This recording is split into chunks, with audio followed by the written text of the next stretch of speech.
I had a list I compiled of ranking the top 5 players in terms of trade value. I thought we could do something a little bit fun, Yeah. and I wanted to get your reaction to it to see if I'm kind of in that ballpark. So Okay.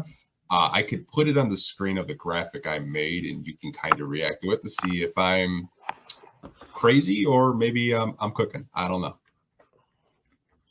That's his top 5 of what I'm thinking right now. Nice. I left out one player that I know a lot of Pistons fans probably aren't going to be too happy with. Yeah. So I'll say this. So I get why you have Stu at 3 and Simone at 4, because I think they are. I mean, if we're being honest, if we're ranking the best players on the team, you probably move Asar and move Stu and Fontecchio up, but just based on this season. So I get that, but I would say you have to factor in potential, age. So to me, like Duren and Ivy are higher on the value list because I think we all know what Simone and Stu are, right? Like they're players that a lot of teams would want, but not necessarily do they see them as guys who could help like re-jump a franchise. While I think Ivy and Duren are close enough removed from the draft and their age that rival teams, if they're looking to rebuild, would see them as guys like who could be pillars of a new era of their team, right? So that's why I think they're higher. Now, if you're asking me to do a list of the best players on the team, Stu and Tech are right behind Cade, but just based on this season. Now, but I do think trade value is a little bit different in that sense because I think Duren and Ivy would probably get you more in a trade than what Stu and Fontecchio would personally. All right, I can explain to you why I didn't have Duren in there. Please do. So his rookie season, I thought, he was a rim protector for the most part coming off the bench, and I was like, okay, Troy might have got something here. This season, it's just like it didn't seem like he was really trying on defense, and like my opinion of him kind of lowered. I was just like, okay, is this maybe Andre Drummond light? But I know he's only 20 years old, and I know that's extremely unfair. He's only in his second year, but usually, around second, third year, you can kind of see flashes of what they could possibly be.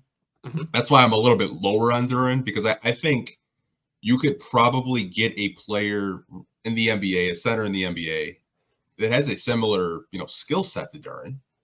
You can get a rim running big, on the cheap. But in terms of trade value, I just don't know if a lot of teams. You're probably right. You could probably get more for Jalen Duren. I'm just a little bit lower on him, probably than most. No, I get that. I think. Listen, given what the Pistons need to get on the trajectory to being a competent basketball team, they need to be better defensively. And I think right now they have 2+ defenders, 2.5+ defenders. I think, well, I'll say 3+ defenders. 2 are better than the third, which is Asar, Stu, and Tech. Just haven't seen enough from like Grimes and stuff in terms of like how he's in a Pistons uniform. I get what you're saying for sure, and I'm not arguing that. I just think that Duren is so young that I would be afraid to give up on him. I think he does stuff that like every now and then you're like, okay, like just one day it's all going to come together. But I do agree with you that like for somebody as young as he is, as athletic as he is, as smart as he is, he should be a better rim protector. And you do wonder why that's not the case. And even if like me and Vinny were talking about it, I would rather have him pick up more fouls trying to block shots than like ticky-tack fouls. Mm-hmm. And you just don't see that as much. So I think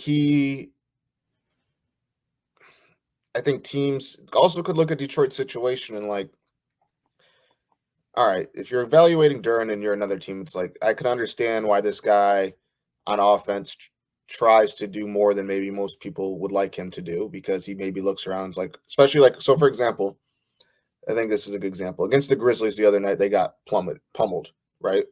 Mhm. And Duren was very active in trying to get his shot and trying to create offense. And they got beat down bad. Then the next game against Brooklyn, they lost the game.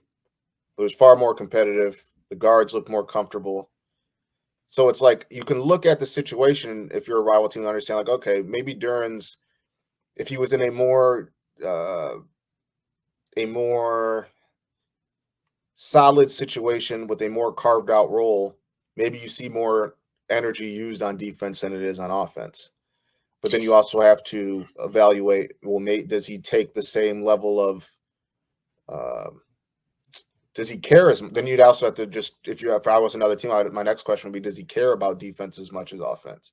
Right. So it's like the situation doesn't help him, but I do agree. Like, given his smarts as a player, he's a smart young man in general.